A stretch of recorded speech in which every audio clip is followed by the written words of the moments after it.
Hello and welcome to Real Watchers Movie Club. My name is Garrett, And I'm Kevin. and we are your hosts. Movie Club is the show where we pick a movie every week and discuss it just like a book club. On today's show, we are covering the sports drama Rush. Our thoughts and more coming up on Movie Club.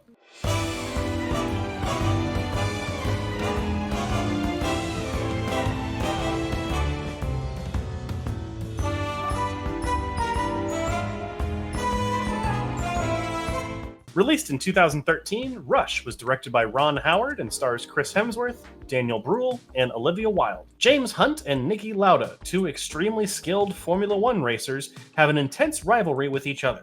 However, it is their enmity that pushes them to their limits. It's currently ranked 235 on IMDb's Top 250 and currently has a 3.8 out of 5 on Letterboxd. Before we dive into our thoughts, though, we do want to issue a spoiler warning for this film. We're going to talk about what happens in it, and we don't want to ruin it for you. So if you want to go ahead and watch it, you should, and then come back.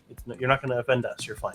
But stay tuned to the end of the show to find out what movie we're covering next week, because it's a big one that Kevin finally gets to add to his viewed list. Alrighty, Kevin. So Rush was your pick this week, and besides the obvious prep for the F1 movie coming up, why'd you pick Rush?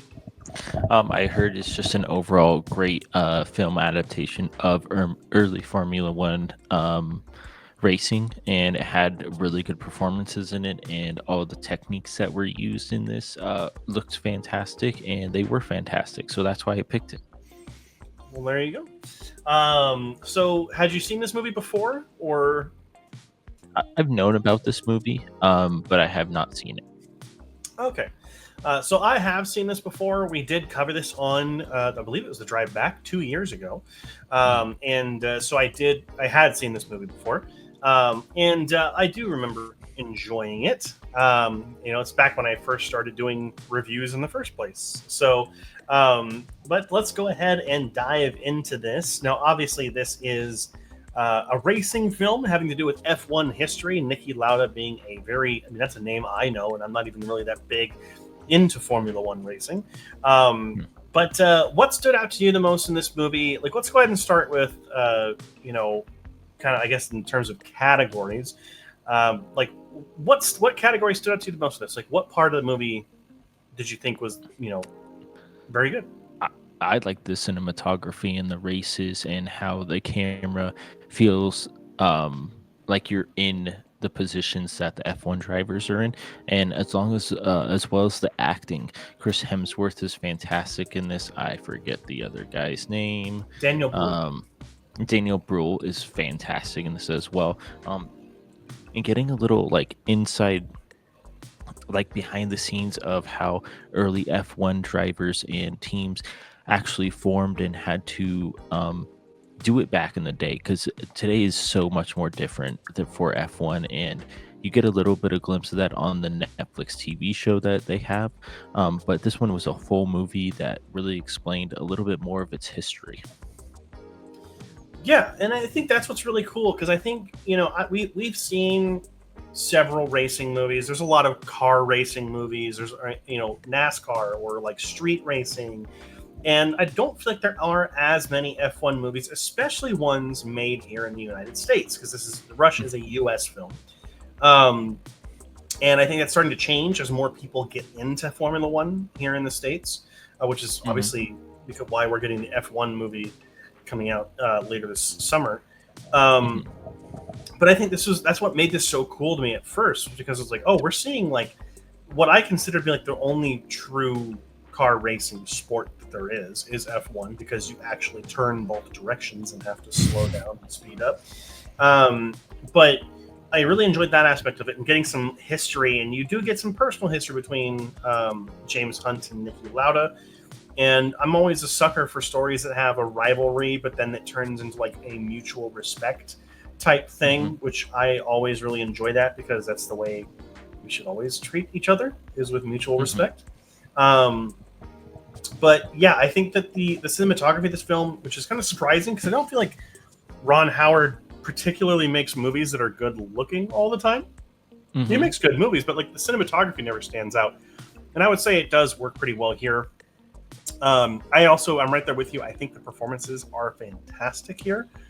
Not like Oscar worthy by any means, but I do think that Chris Hemsworth is probably among the best he's ever been in this movie. Also, Daniel Bruhl performing very much at the top of his game. And I think I like how he's almost more of a main character than Chris Hemsworth, who is the bigger actor, which I thought was a good touch. But yeah, so was there anything that really like stood out to you negatively with this movie? Anything you didn't really like as much about it? Because I have two things that I can think of. Not really, because I was enjoying myself the entire time, just because of the history of the fact of F1. So I couldn't really find any like real big negatives. Maybe it was a little bit longer than I wanted it to be, and maybe it focused maybe on one of the drivers too much than the other driver, but nothing that pops in my mind that makes it less of my score, lessening of my score. Sure. I think for me personally, I felt like the style of the movie was inconsistent. Like Okay. it didn't feel as consistently realized as I think I would have liked it to have been. I think that, whether it's musical changes or cinematography style changes or whatever. And I get like passing of time, but it feels a little bit jarring throughout the movie. But then my biggest thing is there's too much narration in this movie. Oh, see, I don't mind the narration in this movie. Yeah, it's one of those things like you should have characters say things in dialogue or show it to us, especially if it's a history thing, you know, and showing us those things happening or whatever. Audiences are not as dumb as some directors or writers think we are. And this movie does kind of hit us over the head with those kinds of sequences, which does take away from the movie for me. Whenever there's too much talking and not enough show, you're in a visual medium. Like, show me what you're talking about, or have like a on-screen caption or subtitle that says what's going on. Like, there's creative ways that you can do it, and I just think that this movie. And maybe that's my biggest problem with this movie, is that it feels a little bit too formulaic, a little bit too made for the masses instead of trying to be something completely visually distinct or tonally distinct or thematically distinct. It just kind of feels like, like this is one of those movies that it's one of the better films of this genre, but it's one of the films that like your dad would love. Like, oh yeah, we've talked about this a lot, and I think that it scratches that itch for older audiences. But I do want to touch on one of the best parts about this movie, and I'm sure it's a similar part to what you really enjoy about this movie too: the races. Oh, all of them are fantastic. I really can't think of a movie with better races, except for maybe Ford v Ferrari. Yeah, but that came after this one. So it's like that one paved the way a little bit. And then the upcoming F1 movie too, that still paved the way for the new F1 movie coming out, because I see so many similar shots from the F1 movie that were used in Rush, actually, which is really cool. Like the cockpit view we get in F1, I don't want to say they took it from Rush, but it's very similar in a way. But that's what makes similarities is actually good in this kind of a genre of a movie, because it makes you feel like you are in with the driver. You're not like a spectator outside watching from the stands, which is really nice. And I really want to see the new F1 movie, just because I want to see the comparisons and the differences between the two. Yeah, and I think that's going to scratch the itch in the same kind of way that Top Gun Maverick did, whereas this is a little bit more of that historical kind of film, in terms of like showing us a piece of history and not necessarily telling an original story. But I think it's going to be really interesting to compare the two of them for sure. Yeah, I love the races in this movie. I think those are the most consistently well executed parts of it. Whenever a vehicle is damaged, you feel it.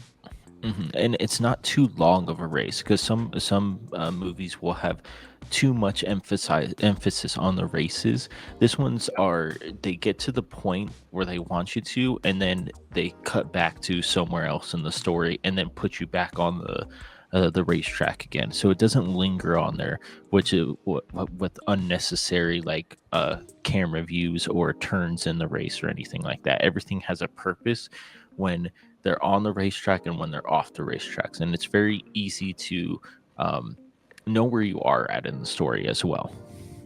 Yeah, 100%. And I think it does a very good job of showing us that. Yeah. But then also, like, I feel like this does feel like, and I want to see maybe you picked up on this because it's something that I picked up while watching it. This feels like a passion project.